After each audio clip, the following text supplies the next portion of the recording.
Depois, aquilo que o vereador João Dantas pleiteia, o vereador Fernando Carvalho pleiteia também há muito tempo. Portanto, a concordância no pensamento do vereador João Dantas e a concordância no meu pensamento. Inclusive, a Casa tem conseguido nesses dias, talvez circunstancialmente, mas tem se permitido um pequeno expediente todos os dias.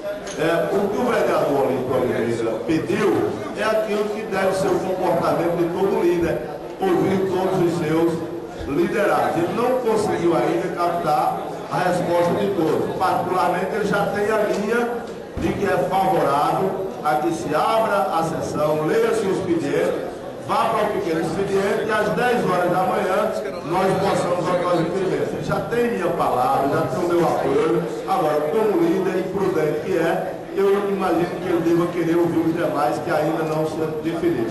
Eu tenho certeza que nós caminharemos para isso, porque afinal de contas aqui é o parlamento. É o parlamento, é a casa onde a gente deve discursar e tenho convicção que muitas vezes um pronunciamento pode ser mais importante do que algumas dezenas de requerimentos.